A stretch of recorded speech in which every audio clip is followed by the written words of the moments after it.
that it's a song that sort of structures our way of looking at prayers also, where it basically says that uh, anybody who comes at me, anybody who's talking about me, anybody who's gossiping about me, anybody who's using their words against me, Ifa will use his words against you.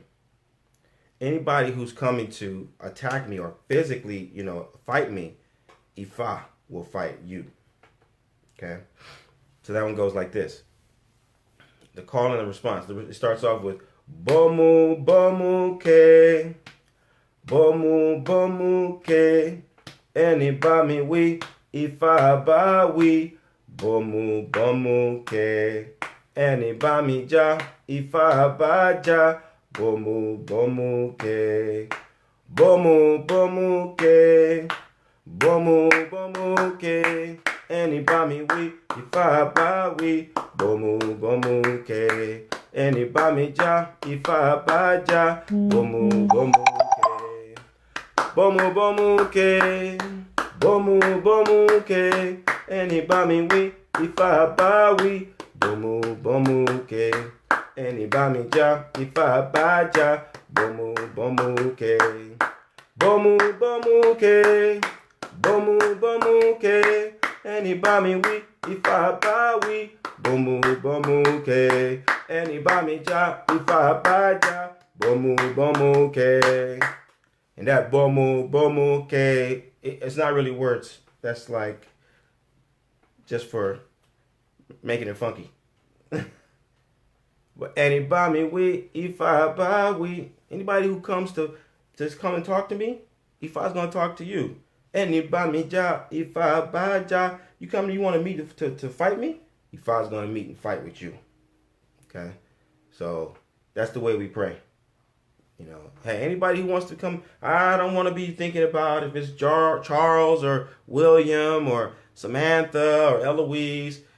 Anybody who's talking crazy, let Ifa talk crazy about them. They want to fight me. Okay, you come and fight. Okay, let Ifa fight them. And that's just the way I just keep it simple. So I don't have to be articulating all these different, suspects, right? And then the other one,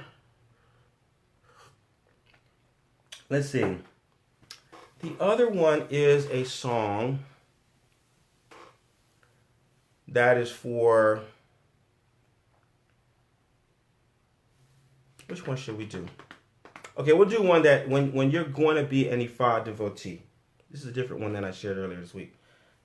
This is one that's basically saying, I'm serious. I'm not joking. I'm not joking. I am going to be an Ifa devotee. I am not joking. Okay. I don't know if we've ever done this on the Sunday, but you can let me know. And it says, Mikofi sawada moio, Mikofi sawada. You know this one. Mikofi sawada moio, Mikofi sawada. Mimota ewa, onifani ose, Mikofi sawada moio, Mikofi sawada moio, Mikofi sawada. Mikofi sawada moio, Mikofi sawada. Mimota ewa, onifani ose, Mikofi sawada moio, Mikofi sawada moio, Mikofi sawada. Mikofi sawada moio, Mikofi sawada. Mimota ewa, onifani ose, Mikofi sawada moio, Mikofi sawada moio, Mikofi sawada. Mikofi sawada moio, Mikofi sawada. Mimota ewa, onifani ose, Mikofi sawada moio. I'm not joking. I'm not joking. I'm going to be an Ifa devotee. I'm not joking. I'm going to be an Ifa devotee. Yeah. So those are two. Our two. Let's see. Since you already know that one and you're on deck, I don't know. I see another person here, but there's no face. So let's see. Maybe what about one that for Eshu. We've gone probably through a lot of the Eshu litany on Sundays, but let's see. Have we done the one where we count? And we explain that one? Okan, Okan, Odara, Baba Lawo. Okan. You know that one? All the way to 7. You want to do that one or you want to do a different one? Let's do a different one because that one is long. We may have enough time. So let's see that one. I just realized I was muted. You can't hear me. I can't hear you. I can't hear you. I'm trying to read your body language and say, oh, okay. So I wouldn't say I know that one, but I've heard it enough times to kind of like join it. Okay. Okay. All right. Let's go. Let's get another one then. In that one, let's see. Oh, okay. You probably have this one. This is Well, let's do a couple in that litany. Eshu odara sheketelona. Eshu odara sheketelona. That's the chorus. Lalu o seketelona. Eshu odara sheketelona. Lalu o seketelona. Eshu odara sheketelona. Eshu odara sheketelona. Eshu odara sheketelona. Lalu o seketelona. Eshu odara sheketelona. Lalu o seketelona. Shu odara sheketelona. Lalu o seketelona. Eshu odara sheketelona. Lalu o seketelona. Eshu odara sheketelona. Lalu o seketelona. Eshu odara seketelona, eshu odara seketelona, lalu o seketelona, shu odara seketelona, lalu o seketelona, shu odara sekete, mojuba alagbara, eshu on, mojuba alagbara, eshu on, mojuba alagbara, eshu on, mojuba alagbara, eshu on, mojuba alagbara, eshu on, mojuba alagbara, baba mojuba alagbara, eshu ona alagbara, eshu ona mojuba alagbara, eshu ona tare sasa tare wa gbami lalu tare wa tare sasa tare wa gbami lalu tare wa tare sasa tare wa gbami lalu tare wa tare sasa tare wa gbami lalu tare wa tare sasa tare wa gbami lalu tare wa tare sasa tare wa gbami. Hurry up, come and carry mine. Hurry, quick. Yeah. Come and carry mine. Yeah, so that's the one for lalu. So that's 3, right? We did eshu odara seketelona. I don't remember that one. No? Actually, I have my little notes here. Let me see If we've done that one before?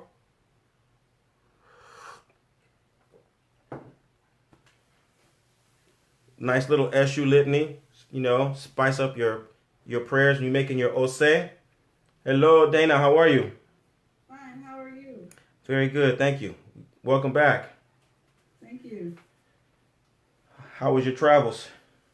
They were good. I enjoyed Ethiopia. It's very cold there. Oh, really? It was really fun. Wow. Okay. So yeah, well here in the Bay Area anyway. It's ridiculously hot. It's like it's 80 degrees. It's crazy. I wish. Oh. Well, we got plenty. It's weird though. November, excuse me. 80 degrees November in the Bay Area is not normal.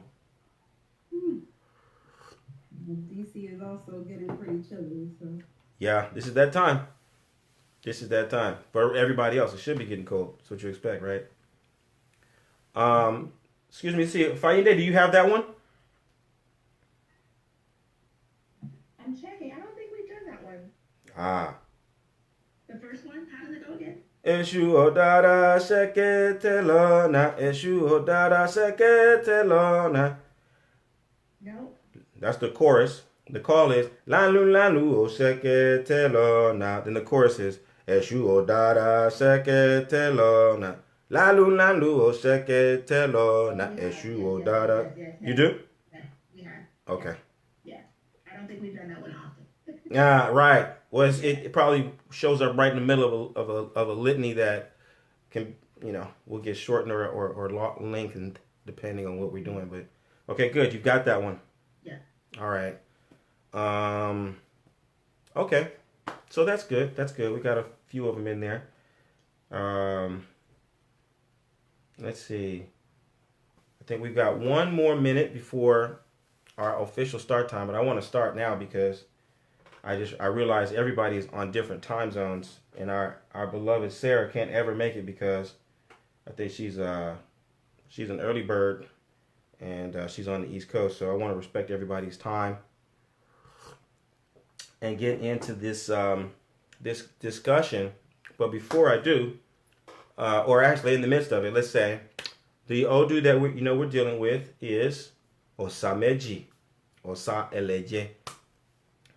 And this is our third week, so it's sort of a bonus week. I started looking at the calendar and I see it'll be kind of regular that we will just do like maybe 3 verses for an Odu because of the way that Ita Dogun sequence is.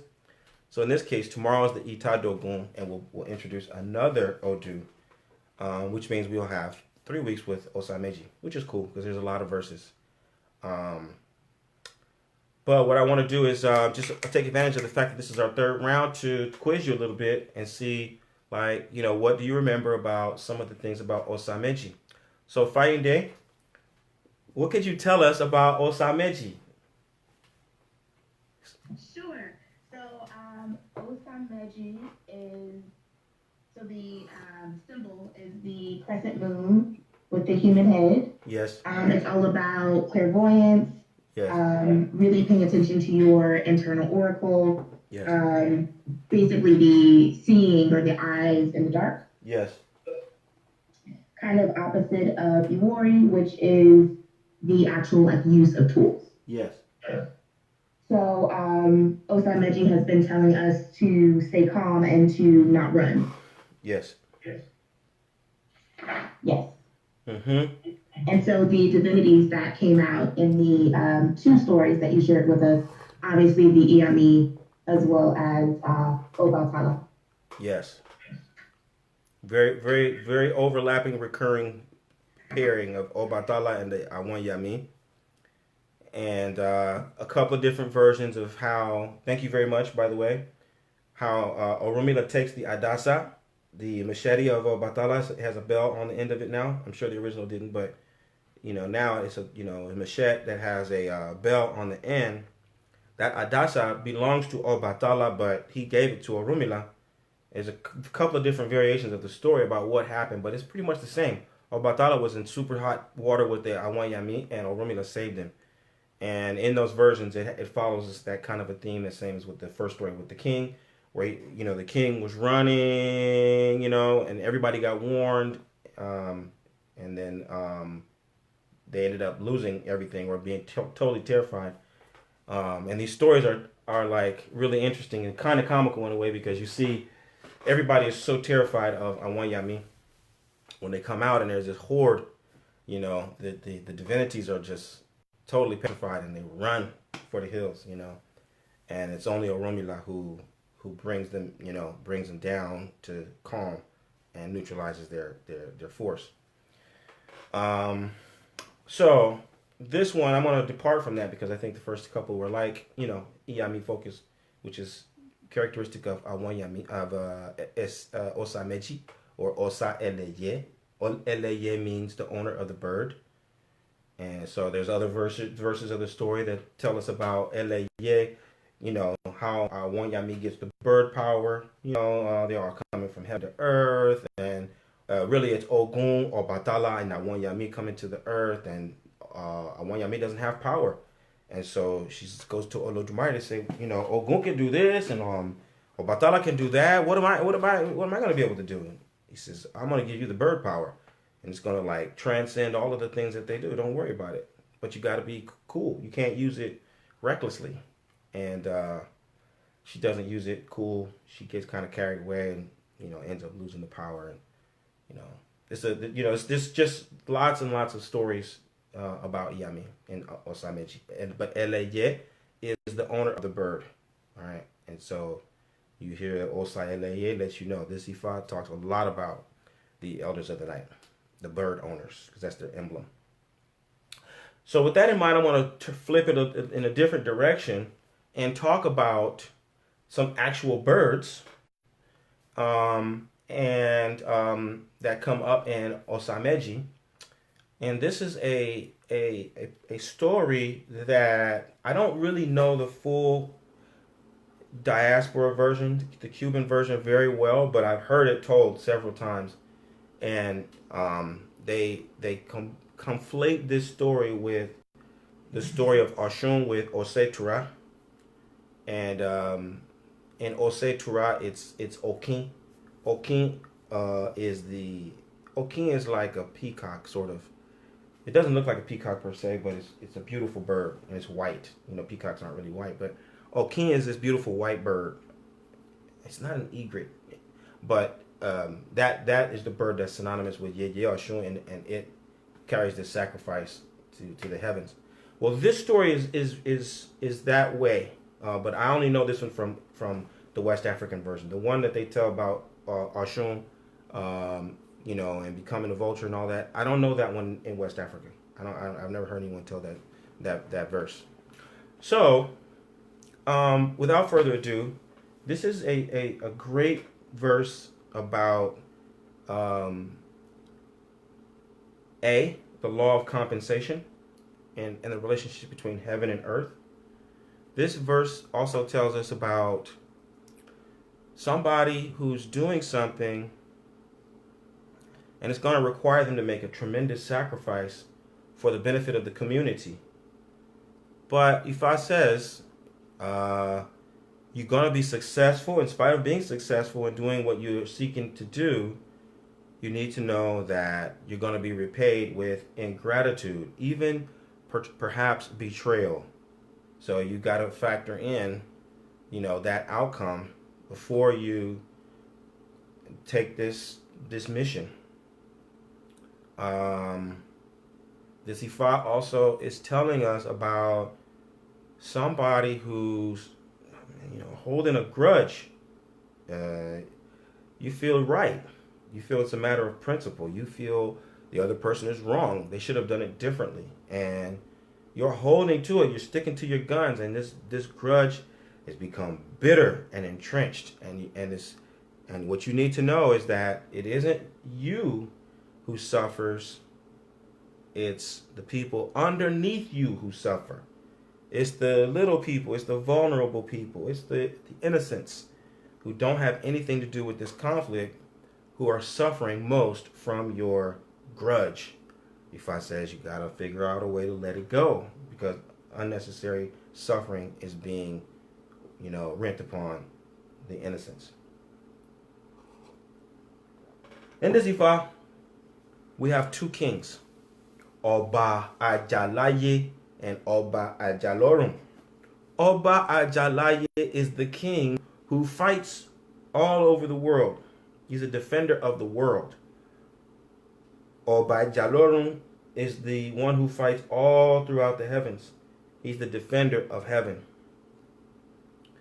And Oba Ajalorum, Ajalorum for short, comes to Ajalaye, and they're gonna go out on a hunting expedition. Okay? They go out on this hunting expedition and they're out for a week, 7 days, nothing.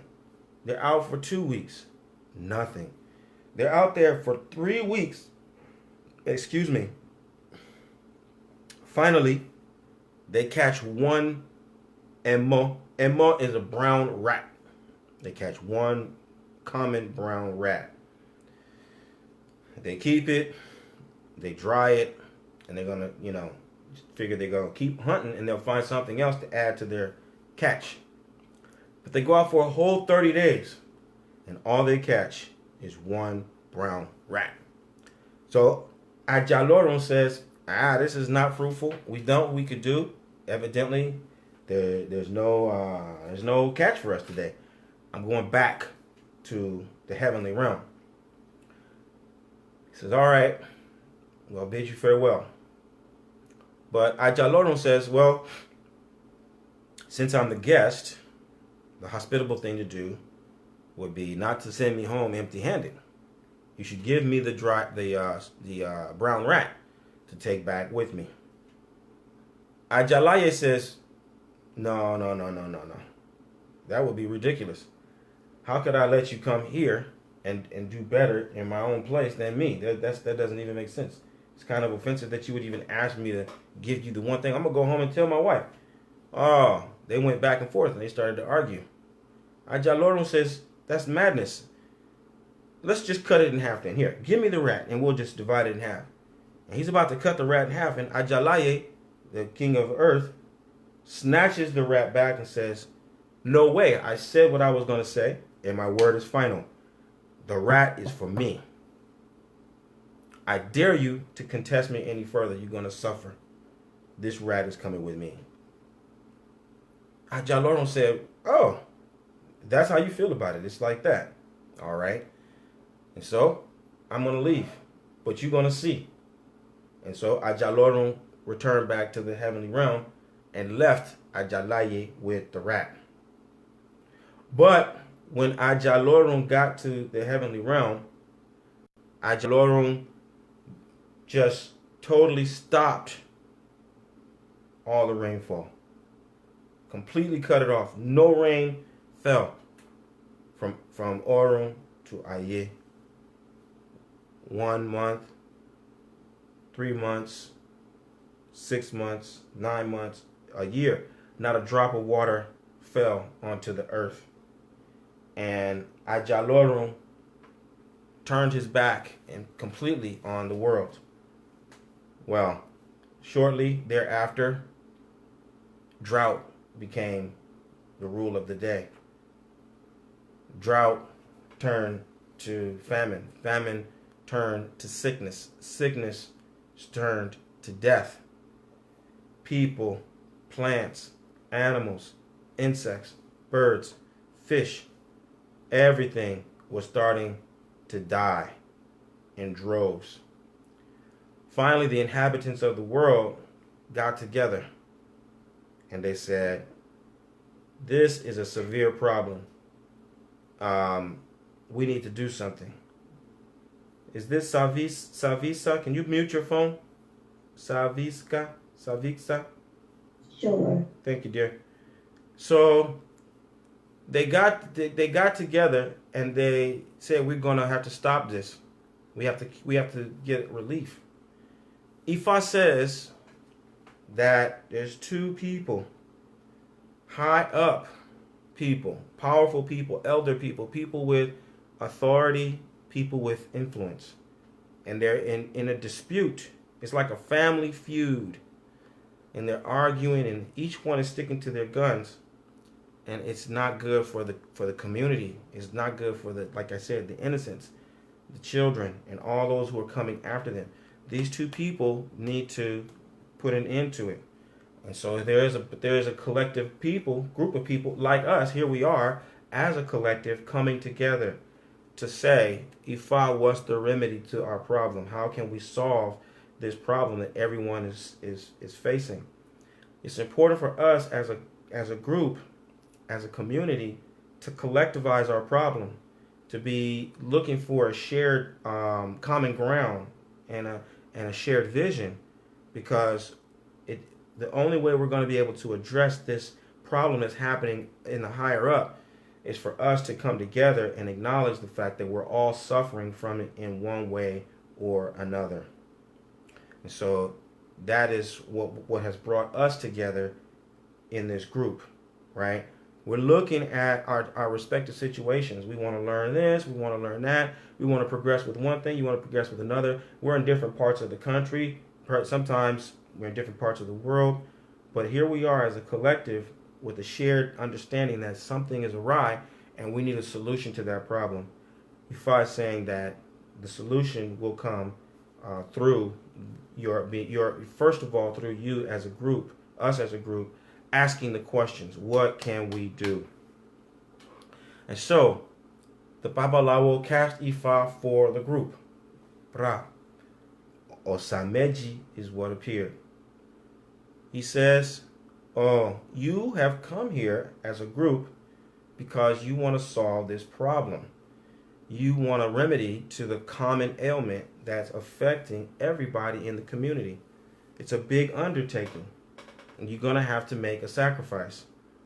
And it's not a sacrifice for anything that any of you have done or anything that you're even involved in or anything that you maybe even know anything about. This is a problem that stems from something between two other people, two powerful people, two influential people. But your sacrifice is necessary to address it. So what happened? And then the Babalawo went on to relate. There was a fight between Oba Jalaye, Oba Jalorun, and they were fighting over one brown rat, if you could believe that. People were astonished. One brown rat? That's what's making the world sick and die and fall into epic chaos? He said, yes. One brown rat. So they went and they scrambled. You know, by now things are tight. So the people went east, they went west, they looked all over. The inhabitants of the world. It wasn't just the people, it was all the inhabitants who remained. Because by now, lots and lots and lots and lots of people have died. Lots of plants, lots of animals. So when I say that everyone got together, I mean it was a total coalition of cross-species, problem solving. Everybody was involved. And they all went and scoured the earth looking for one brown rat. They found it. They brought it. They dried it. They showed the Babalawo. He said, oh, you did a good job. You brought this rat. Now is the hard part. Now is the hard part. To do this, you're going to need someone to carry this brown rat all the way to the heavenly realm. It's not a job for the weak or the faint-hearted. Ifa says that, us gathering the sacrifice, getting the materials necessary to make the sacrifice is important. That's one challenge. A greater challenge, however, is being able to complete the sacrifice, to deliver on the sacrifice. That is going to pose a whole different level of challenge for us. Someone has a task ahead of them. We have a task ahead of us that is not easy. It's not going to be a quick fix. You just get all the ingredients and bake a cake. No. This is something that's going to require some cunning, some focus, some determination, some courage, some willpower. It's not going to be an easy fix. We got to really commit to this solution. We got to really, we got to commit. We got to commit. It's an all or nothing kind of a situation that we're facing right now. So they said, well, what do we have to do to carry? He said, you got to go all the way to the heavenly realm. It was a job that they determined only one of the birds could do. All the birds were all, chit-chatting about, my God, what does this mean? How are we supposed to get to the heavenly realm? Where is the heavenly realm? Blah, blah, blah. And as they were going back and forth, boom, Asa. Asa is like a hawk, right? Falcon. Asa says, I'll do it. I'll take the assignment and I'll carry the sacrifice all the way to Oba Jalorun. And they gave Asa the dried rat. Asa took off, started flying up, higher, higher, higher. Now this is a journey that Asa got about, maybe a third of the way, maybe almost halfway there. But it took like 7 months. Asa was gone. 7, 8 months. Asa came back. Ooh, landed, almost dead. I said, man, where you been? I got like, I think I must have flown. I saw 4 or 5 full moons, and I got so tired and I got so confused I couldn't take it anymore. I had to turn around and come back. And I flew back for another 4 or 5. Whew, I can't do it. Awodi said, we can't just let it fall like that. Where Asa couldn't complete it, I'll go forward. Awodi is like a kite. A kite is a bigger kind of a predatory bird, like a kind of an eagle or something, you know. Awodi says, I'll do it. Awodi takes the rat, takes off, flies. 1 month, 2 months, 3 months, 4 months, 5 months, 6 months, 7 months. Awodi is up there, but after 7 months, Awodi couldn't take it anymore. Awodi got tired. Awodi got disoriented. Awodi got discouraged, turned around and flew for another 1, 2, 3, 4, 5, 6, 7 months. Woo, landed, dropped the rat, almost dead. He says, I can't do it. It was so far. I didn't know what happened after a while. I just lost my mind. Ifa says that what we're trying to do, what we're aspiring to, what our goal is something that other people have tried before.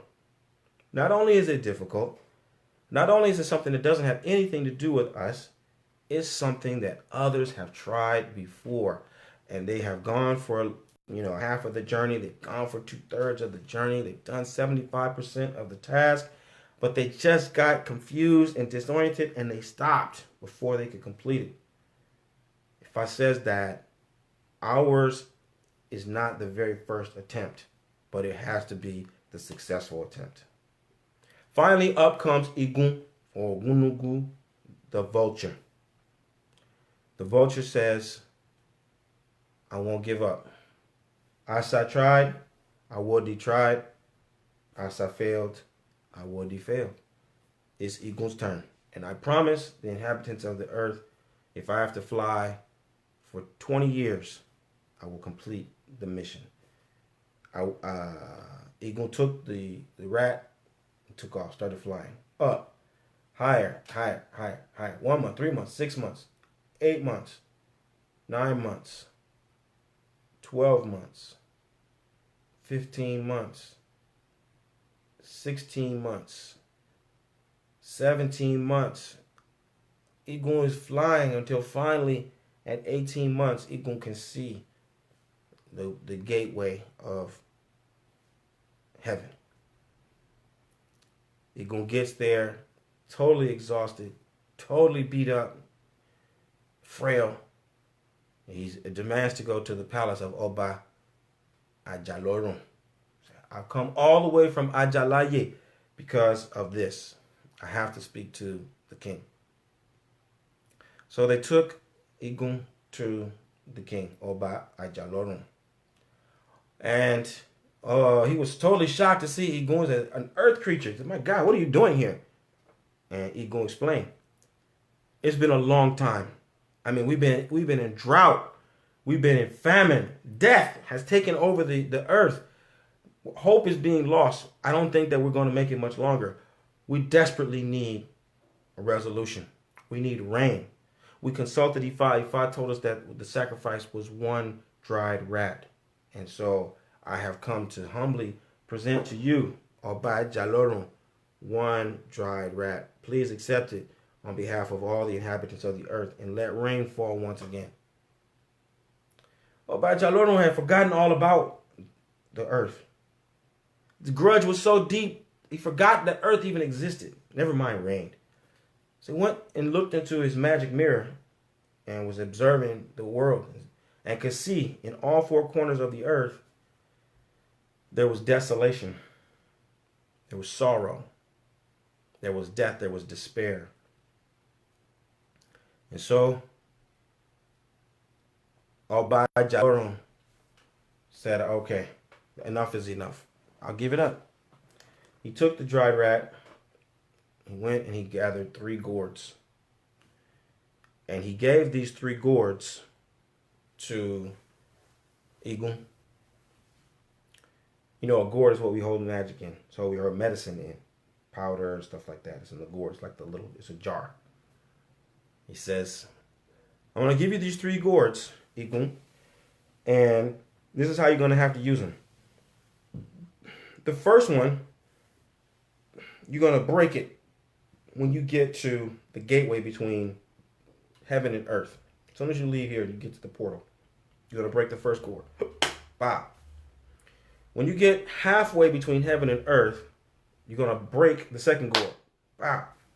And then when you get to the earth and you get to Agbari Salah, or the Orita Meta, the three-way intersection, you're going to break the third cord. And everything will be well.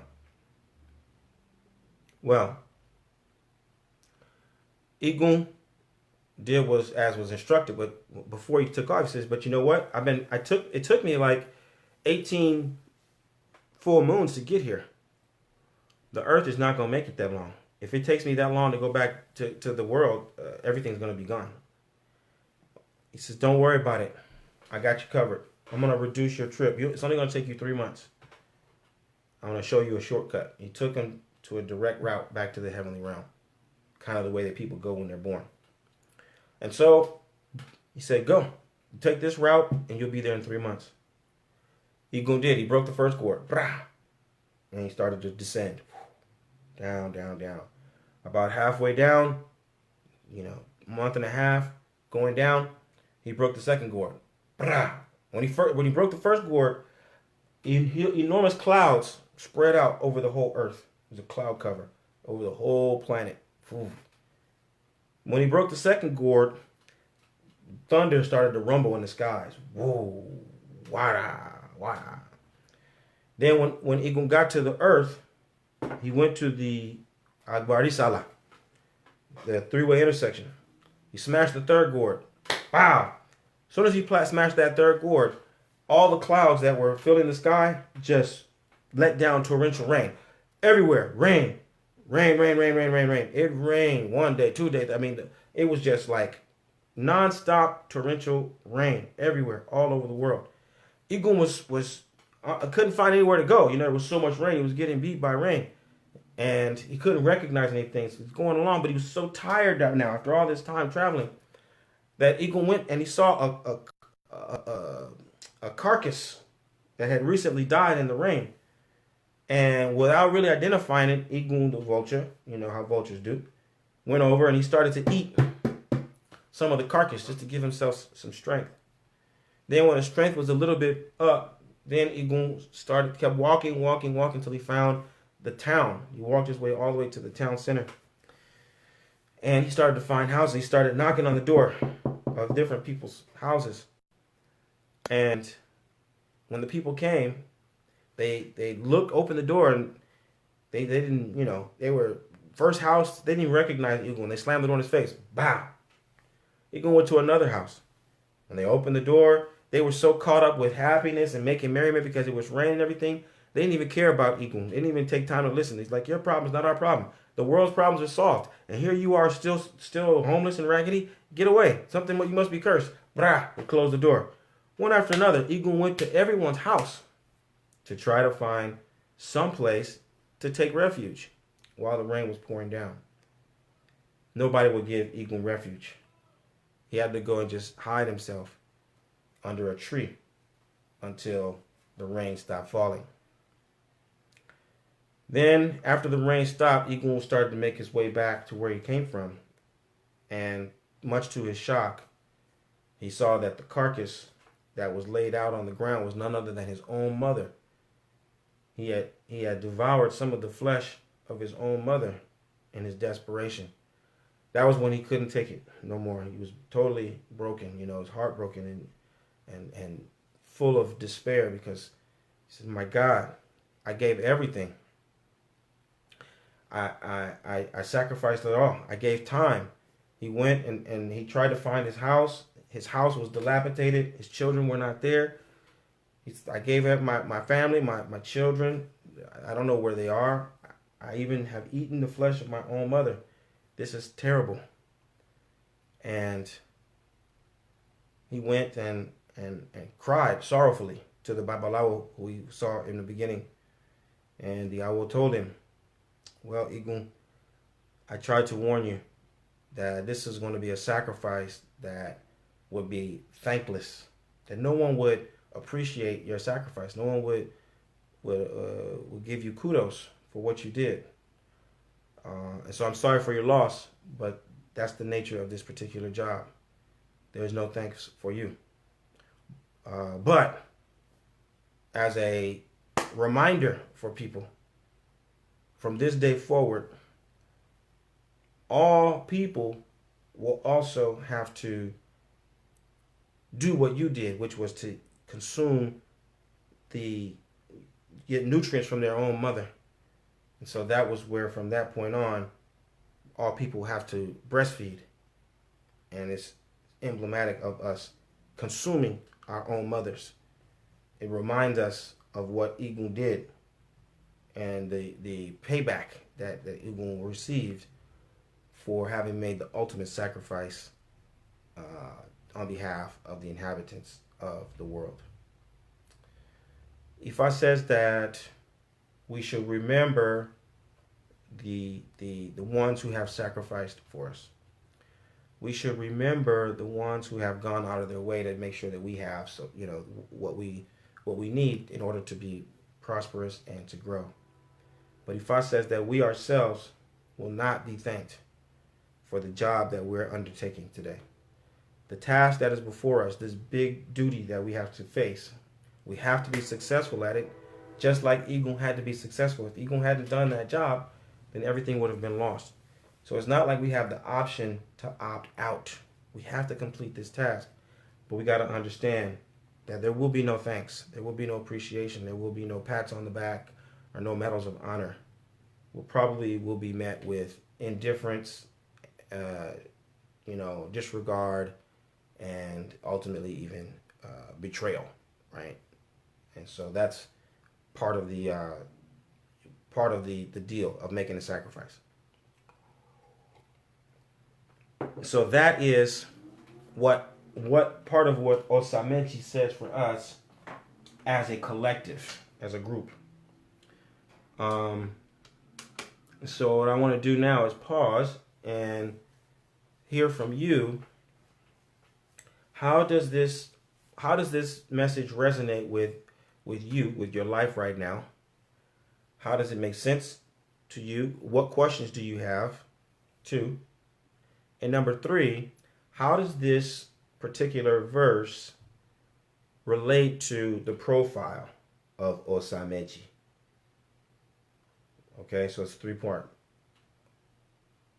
How does this resonate with what you see and experience right now? 2, what questions do you have?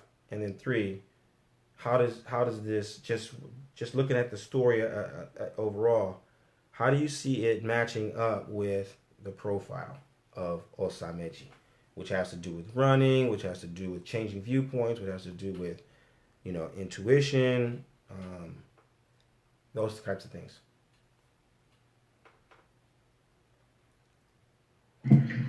So I feel personally attacked by this story. Wow. Like, seriously, I was literally just having this conversation with Khaled's my husband, last night about just so many areas of my life right now where I feel like I'm not getting my credit or my dues. So, quick story about work. Everything that I've gone through with my old boss, right? So I'm still kind of dealing with the fallout, although he's gone. And I worked on this entire project, this entire process. And so there's this new guy who came in and he tasked someone else with kind of revamping the process. He has no idea that this was my work, anything like that. He's brand new. And so the person he tasked with this came to me and he's like, I actually don't know how you did this by yourself. I have this whole team. We're going to redo it. That was earlier this week. And then today he comes and he's like, I actually need your help. And for a second I was salty. I actually don't want to help you. I'm exhausted.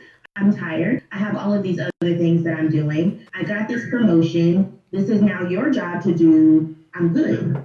But I had to kind of sit in the moment and say, let me not run from this. Obviously, let me sit in it and actually kind of be in my nature and do what I do, which is kind of helping people get organized and, kind of working out issues. But it's happening in my family situations. I feel like it's even happening spiritually. I feel like as I continue to grow my spiritual practice, I'm now having people come to me and they're expecting me to um, do things for free or pay whatever it is that they want to pay. It's just, I'm attacked by this message. That's all. This has been my life for an entire week, and I just like dumped it all on my husband last night. Wow. Yeah. Ifa is great. Ifa is great. Definitely. Good. Well, it's good. I can see how you can make that correlation, and hopefully this, as the sting of this particular message kind of spreads out and diffuses, you'll realize it's good. Yeah. It's good.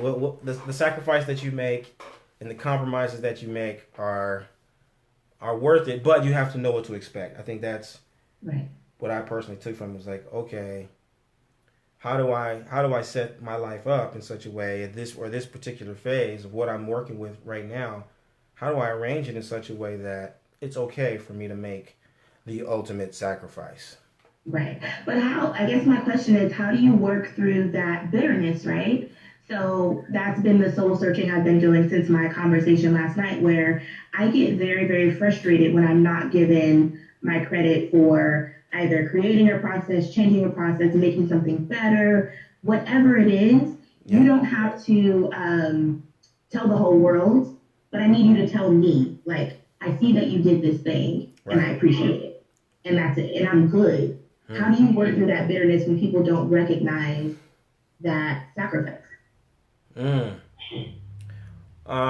Okay, so there are a couple of answers to that. One, when I look at the way this comes to us in OsaMeji, Ifa is telling us that we have to treat it like part of the deal.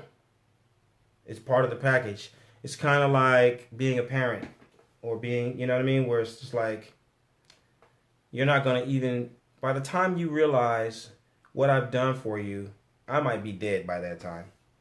You know what I mean? Before you actually really put it together. So I just can't expect for you to be able to acknowledge what I'm doing because I know what I'm doing. And I know how it's going to affect your life. I know how it's going to have, influence your future. And I'm doing it because you can't see it. Because if you could see it, you would do it probably yourself. But I'm going to do it for you because it's just the right thing to do. That's what it is today. You know what I mean? Because the vulture really didn't have a choice, especially after seeing the first two fail. Then it was like, man, and the situation is getting worse and worse and worse, and the vulture's watching is like every failed effort puts everything more in jeopardy. So I gotta just take this one, knowing that it's not gonna. I'm not gonna get the respect for it. Now, in other circumstances, though, Ifa could be telling us that, and the same kind of message, but Ifa could give us a word that says, "You're gonna actually toot your own horn. you're gonna put a feather in your cap, and you're gonna strike every time you do something. Like sometimes that's what Ifa says, or you're gonna be very vocal about making sure that everybody, knows this is what you're doing." So who knows? By Itadogun tomorrow, it might be time to turn it up a little bit. We don't know because we also figured that Ifa is speaking about the progression of things and seeing around corners for us. And so right now it might be time to just put your head down and kind of do your thing because later on it'll be time for you to then, like I said, put the feathers in your cap. Or, like in the other verses we saw before, remember, where Orunmila, they were falsely accusing Orunmila. It wasn't just that Orunmila wasn't getting acknowledged. Orunmila was doing good work, and his colleagues were lying and saying that Orunmila was doing bad. And it was the people around Orunmila that Orunmila has helped them solve problems. They were the ones who stood up and said, "Whoa, hold up. You coming to get Orunmila? Nah. That isn't true. or Rumi helped me find money, or Rumi helped me find a spouse, Rumi helped me get, you know what I'm saying? And they were the ones who stood in defense of Rumi. So we don't know. We see what will happen in the next rotation, and then we'll act accordingly. Yeah. Thank you, and we thank you for. Absolutely, I say we thank you for. We thank you for. What? Who else? What are you taking from this? Where does it resonate with what you see or know? What questions do you have? And how does this message align with the profile of OsaMeji? So I guess I'll speak on that. This is Afizi. Sorry, my lighting is horrible. Greetings, everyone. Hello, Afizi. This story has depressed me. This is a depressing. I mean, it was a good story, but it was horrible. Like, I feel very sorry for vulture. I'll never look at. There's lots of vultures out here in Phoenix, and I'll never look at them again. Right. Right. And I concur with. I concur with Sainde saying that I feel personally attacked. For sure, because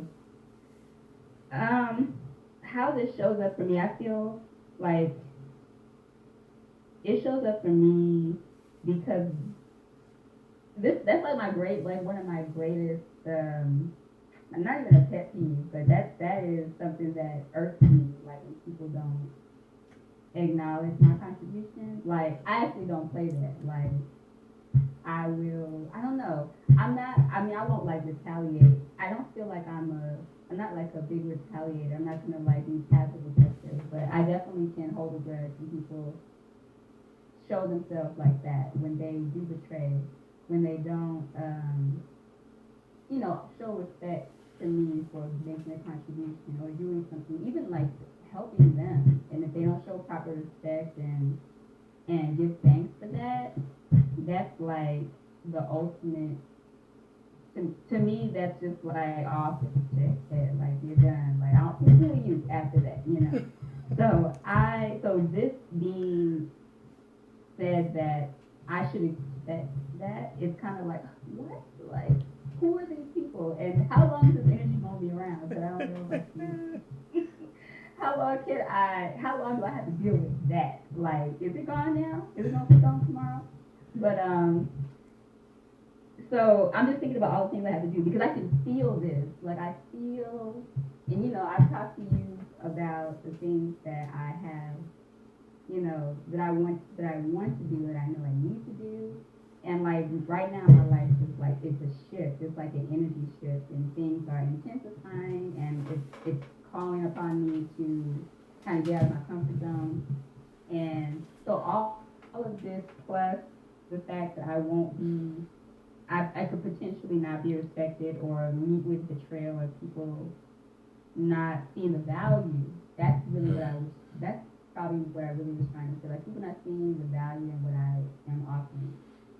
That is like one of my greatest fears, because I feel like I work so hard, and I feel like the things that I'm going to do, the things that I'm working on right now, that I plan on manifesting, are going to be so needed and useful that how dare you not, or how dare that be something that I could possibly experience. And I feel like I already am being prepared for that, and I think it's making me anxious. Like, I feel the pressure, and I feel myself kind of wanting to hide because of that. Like, okay, I don't want it to happen so fast now, because I feel all of this potentially happening. Like, I'm almost anticipating it. And so, yeah, that's how that's showing up for me. So I guess I just would like to know, does Ifa have ways of remedying that so that you don't, well, I guess that's the part of what it's going to be, that's what it's going to be, but why? Why is that part of the sacrifice? Why do you have to experience that? Isn't that not balance? Because I thought Ifa is all about balance. So if you're not being valued by your community, where's the balance? And how do you reconcile that energetically? How is that even healthy? And Ifa is saying it's sanctioning that. So that's my biggest thing. And then I would also, I know that was a lot, but my question is the part about the vulture eating the flesh of his own mother. I want you, can you please expound on that? Like, what does that mean? Does that mean that you are even sacrificing your own family? Like, is that what that's saying? Or you're just sacrificing something as precious as your mother, to you? Mm-hmm. Yes. So those are my comments and questions. Mm-hmm. Okay. Okay. Thank you. And when you were describing your your experience of it, it brought me back to the beginning of the story, right? Because where we started was Oba Jalaye, Oba Jalorun, who are the great kings of defenders of the heavens and defenders of the earth, who get into a dispute over one dry rat, right? So it's in that way the story is giving us the perspective to say, even when we're great, even in our greatness, we can compromise it if we are too attached to our position, right? If I am too attached to my position as the man, right, and I'm the man and I should be given respect, right? If I'm too attached to that, then I'll crash my whole relationship because I'm so demanding that because of my position, this is what I deserve. And technically I could be right, But in the bigger scheme of things, am I willing to crash that for this rat? Is the principle what's the real principle? What I'm owed because of my position, or what's the right thing to do in the long haul, right? So this is the changing of positions in a way, right? This is OsaMeji, is changing your position, many perspectives. Both principles are true, but I have to change my position in order to understand which principle applies most in this situation.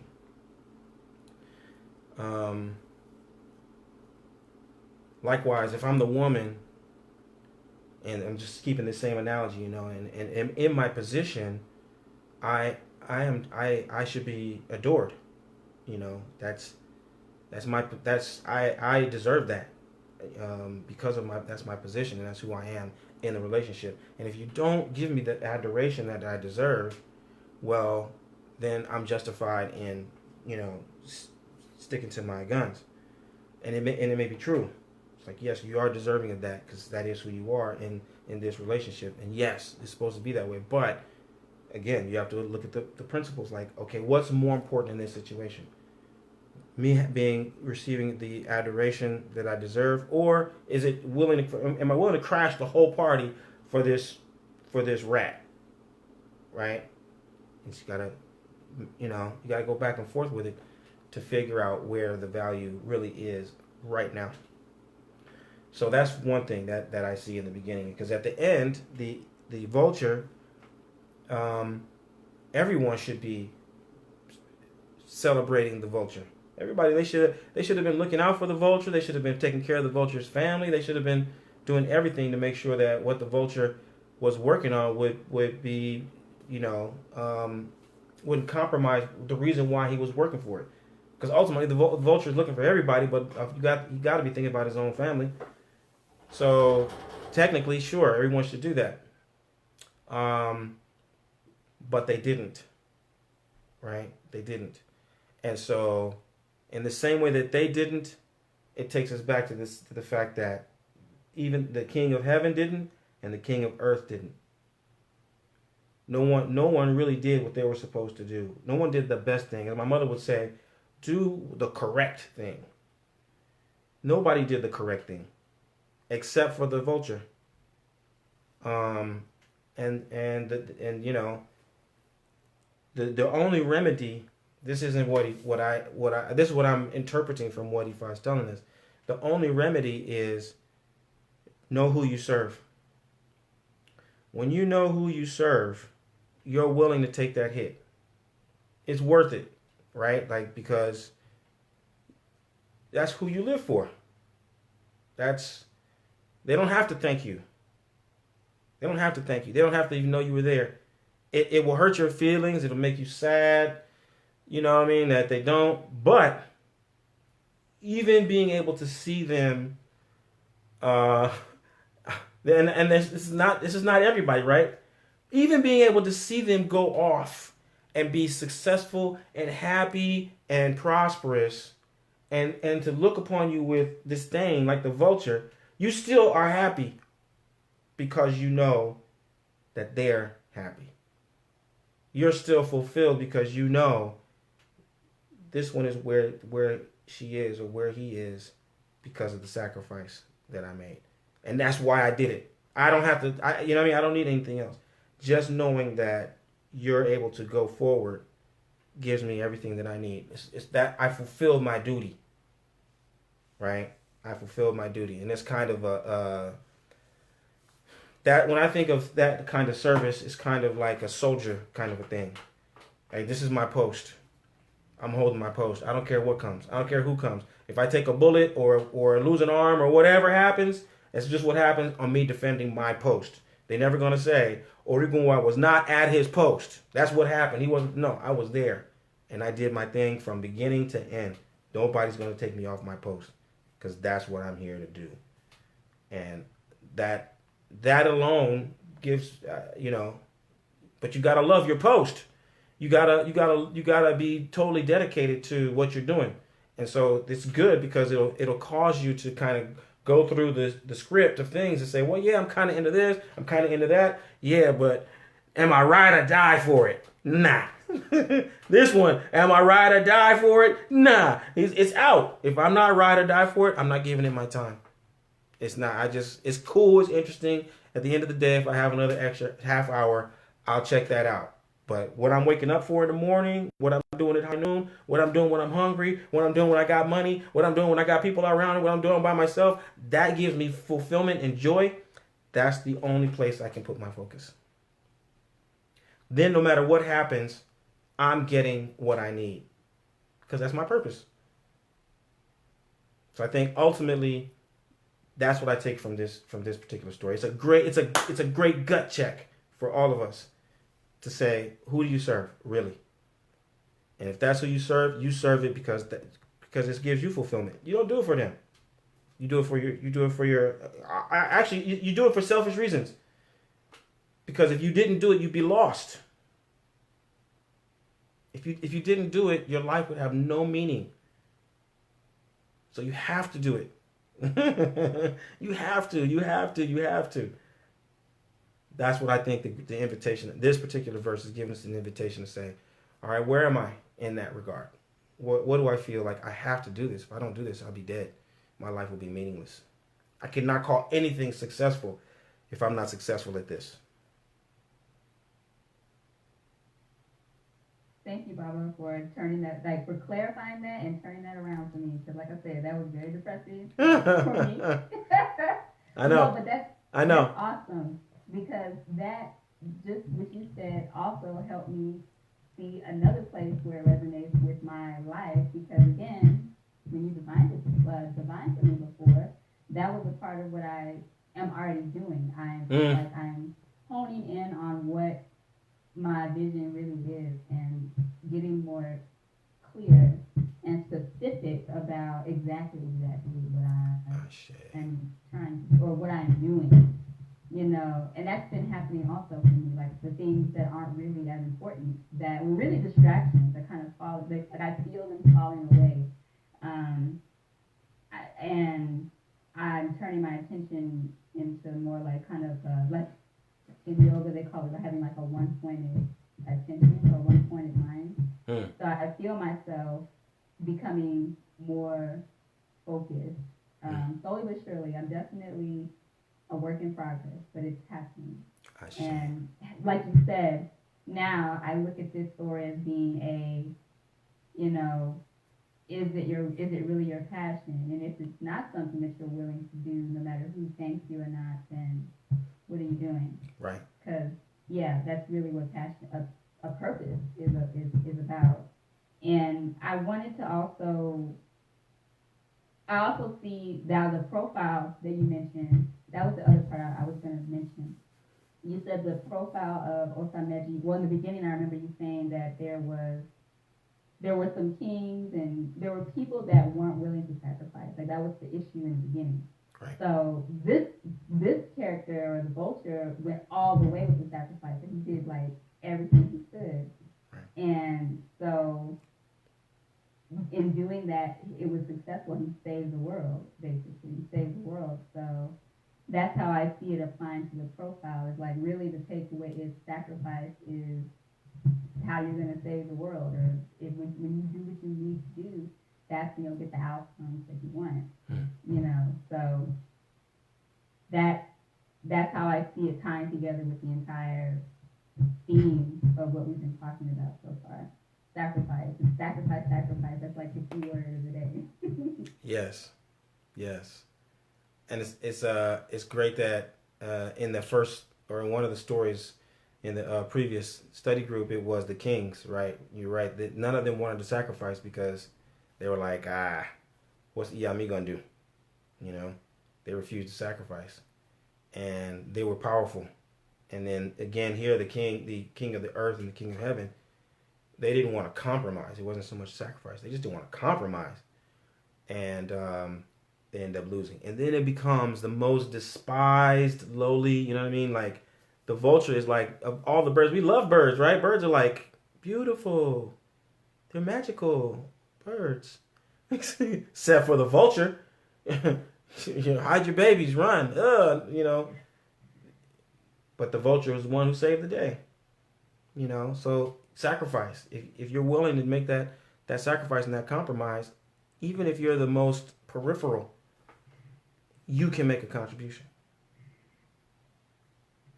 So, how do you know when you are the vulture? How do you know that you're capable of the sacrifice? So, the story doesn't really point out how the hawk or the falcon or the kite are different from the vulture. Like, yes, the vulture went further. Yes, the vulture carried the sacrifice and everyone was ungrateful. But how do you know? How do I know I am the vulture and what separates me? Who identifies that? And how do I identify that? You have to do it. You have to take the risk. There's a risk that you might not be at. You know what I mean? That might not be the job for you, and you get as far as the asa. You get as far as the falcon god. You get as far as the eagle god. You know, and that's, you know what I mean? That's how you go down in history. I got halfway. I got 2/3 of the way. We don't know. We got to try. Yeah. That's horrible. Right. I know. But, you know, I think the key is when if you went and you didn't, and you quit. Let me put it this way. If you made 2 attempts at it or 1 attempt at it and you didn't, and you felt like I can't do this, you quit, then you know that's not your lane. So in that regard, even if you don't succeed at it, it's good because it lets you know that's not my lane. I've tried that. Like, okay, I was a corporate person. I did a little corporate thing and I had, you know, starched shirts and all of that. I did all of that. But the more I got into it, the more I hated it. Like, my life was just bad because I hated being where I was being. I hated talking to those people. I just, you know what I'm saying? It just was bad. Yeah. So that's... To Phoebe's point, I think that's where I am with my current job. Like, yes, this pays the bills. I'm being responsible. I'm a wife. I'm a guardian. I go to this corporate place because it checks the box for me. But now it's to the point where people are asking me to come pray in their office. And I'm really uncomfortable at work. Right? Like, I don't like doing the corporate things, and people are recognizing other things in me. So, at what point do I become the vulture somewhere else? Right. Because I actually don't even like y'all. Yeah. Yeah. Right. And that's solid, data for you. I mean, like those are good cues, learning points to say, okay, I know that this is not coincidental. So now how do I deliberately change gears? I think once or twice I've given this analogy. This is a friend of mine gave to me, and I love it for changing. When you got to reinvent yourself, because it happens. You will have to reinvent yourself once, twice, three times in life, depending on where you are. At the time where I was a corporate guy, my children were little. I had a bunch of them. I still do have a bunch of them, but you know what I mean. They were little, and I couldn't do what I'm doing right now. 20 years ago, I couldn't because it just, I had to have X number of dollars coming in, and I had, what I mean, just all this other stuff had to be happening for me to handle my business. But a friend of mine gave me this analogy of plumbing, and he says, there's two ways you could go about doing something. You look up and you realize your plumbing is outdated, and it made a lot of sense to me because this happened in my house. First house I owned, it's an old house, Oakland, nice, what they call them, carpenter house or something like that. Real nice setup. But they had the old lead pipes, and they have the old ball and socket electricity. There's no switchboard, circuit board. It's ball and socket. And so at a certain point, though, it's like well, for the pipes is health. They block up, they rust, and it's unhealthy. So at a certain point, they tell you got to get rid of those lead pipes. So there's two ways you could go about doing it. You could shut your water off, rip out all the lead pipes, then put the copper pipes in. Copper doesn't rust and all that, and then cut the water on. If you do it that way, it'll take them about a week to take it out and about a week to put it back. So you'll be without water for about 2 weeks if you do it that way. Second way that you do it is you leave the lead pipes in. You build the copper pipes from the source all the way to the outlet. Then you turn the water off. You make a connection. You disconnect the lead pipe to the outlet, and you make a connection from the copper pipe to the outlet. You turn the water back on, and then you start taking out all the lead pipes. If you do it the second way, your water will be off for about 3 or 4 hours. So, which way would you prefer to do it? You prefer to do it the second way, where you build a system and then you just make a transition from one system to the next, but the system is already complete, as opposed to taking out the whole system, just dropping out, and then building it out. You know what I mean? Because now you're lost in space for a long time. So take advantage of the clarity that you have in your situation to say, I know I'm in this system. I need to go into that system. Now, how do I build it out in such a way that, on the basic level, how much money do I need to make? I mean, it kind of comes down to that. How much money do I need to make doing this? And then how do I do it? How, for example, simple equation, if they want me to pray in their office, how do I get the people who pay me $5,000 a month to do this to pay me $5,000 a month to pray for them? They got, what I mean? Just like that. How do I get these same people to pay me to do something that I really want to do, even though it may not be with the same people I want, and then I can gradually work my way into flushing them out of the system and bringing somebody else into the system. But I have a system in place, and I know how to, command that dollar for doing that work. Because the other part of it is, And this is something that we go into in the fundamentals, in the certification. There's a class called implementation, where I kind of go into this for people who are, looking to professionalize their spiritual practice. It still has to be an organization. It's got to be a business. It's got to be, you got to have your team. You got to do all the different things to evaluate your work, and it has to make you a certain amount of money. Otherwise, it's not sustainable. Because we're definitely not going to, this is not going back in time where people will bring you the goats and the chickens and all that kind of stuff and live off what they bring you in your offerings. No, you're gonna be even more. The more you commit to the community, the more you're like the vulture. The people, like you said, they want you to work for free. They want to pay you what they want to pay you. They want to pay you when they want to pay you. They want to call you at any time of the night. It's like everything. Everything is theirs, and they're not inclined to give you anything in exchange.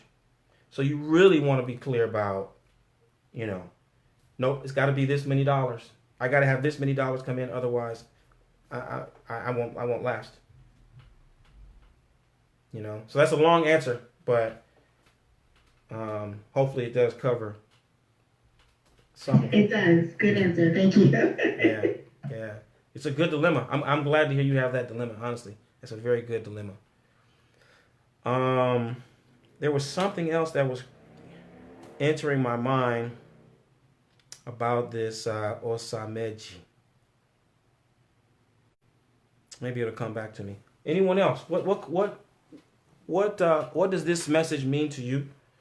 And what questions do you have?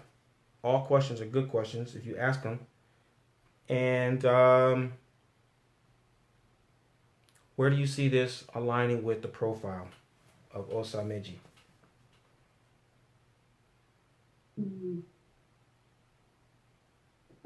is Dana. I think you were talking about kind of long-term purpose or whatever, but I was taking it kind of like as integrity with an individual task. So basically operating from a spirit of excellence and kind of having an integrity to finish the work that you take on. So it may be thankless. You may not necessarily like what you're doing per se, but you've taken on this task, so you have sort of a responsibility to get to fruition, no matter what it means, not to run from it, but to kind of embrace it and see it through to the end. A particular task. Follow through and integrity. Very, very high values. Very, very high values. You're gonna.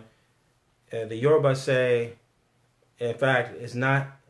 The one who will start the one who will start the job, is not who we praise, but the one who finishes the job. And the Cubans say, es mejor comenzar mil veces que terminar mal una vez. It's better to start over 1,000 times than to finish one time badly. I like that saying. I like that saying a lot. So, yeah, that long-term vision and then the short-term follow-through are those are habits associated with excellence. And I really like that. I really like that when I think about us as African Americans who practice Orisha lifestyle, because we have such a great legacy of excellence. As I get older and I get of course it always happens, you understand history a little bit better, and you think about the people that they're talking about who did these amazing things, and you think about the time in which they lived to do these things, and you go, man, we ain't no joke. These people were pulling out some serious miracles. Like, that's impossible. But we did it over and over and over and over, and we just set these magnificently high standards in every discipline, in every field, every sector of life. we have such a wonderful commitment to excellence. It's very admirable. And when I look at where we are within Orisha lifestyle, I don't like it personally, honestly, to be totally, transparent. I think we're selling ourselves way short. I don't see us following through with our legacy and our, our standard of excellence. We're kind of like following the other groups of people's standards, and no disrespect, but we have a higher standard, and that's okay. We should keep to that higher standard. So that's why I always will remind myself, it's not that I'm like, popping my chest to say, hey, I graduated from Cal Berkeley. That's not for you. That's for me. That's for me to remind myself, like, hey, dude, wait a minute. You can't just write that any old kind of way. You can't just read that, Sometimes I read stuff, I just be glossing over it, you know what I mean? And I'm like, what kind of reading are you doing? Brother, come on, man. That's not how you read. Sit down. Read. What does the word say? Think about it, you know what I mean? And the fact that I went to Berkeley is just a derivative of the fact that my great-great-grandfather was green. He was born a slave. And so that's I was able to go to Cal because of who my people are and the standard that they put forward to say this is what we are all about. And I don't think that we're doing that in the tradition. We're coming up with small stuff, with the trinkets, the shiny stuff, the cute stuff that people think is like, you know what I mean? It's cute, but where is our Booker T. Washington? Where is our Sojourner Truth? Where's our Ida B. Wells? Where's our Frederick Douglass? These people did things at the turn of the century in the Reconstruction era, and that they set a standard for us. Where are the you know what I'm saying? Like, you just go down the list. The inventors, the scientists, the politicians, the writers, the artists. No, we should be showing up at an entirely different level within this tradition. We should be taking this tradition to Orisha levels. We should be taking it to Orisha levels. Shango is Shango because Shango can bring thunder down to the ground. As far as I'm concerned, it should be an African American who brings thunder to the ground. If anybody figures out how you can tap Shango and bring him down at will, it should be one of us. If anybody should be Ogun and comes up with the iron that allows you to cook and make utensils and keys, to innovate and make a new way out of no way, convert forest into a city, if anyone should do that, it should be an African American. In the name of Ogun, in the name of Shango, in the name of Obatala, we should be able to stand and explain and create a system for the rest of the African world for how you make this thing work in the 21st century. We're not trying to go back to, what it was 1,000 years ago. 1,000 years ago is what they did then. We're going forward. That's what we are. We are the future of Africa. African Americans are the future of Africa. What Africa, the African world, is to become, we have already embodied it. We are already living it. We are the expression of the cutting edge of African consciousness and being. And that's excellent. But we got to own that.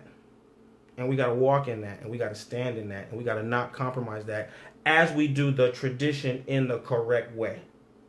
Mm-hmm. If it says you got to chant these words, then that's not a problem. We can learn to chant those words. If it says you got to do this first and then this second and that third, okay, we could do that. That's not impossible. We could do that. But we're only doing that to the extent that it's taking us forward.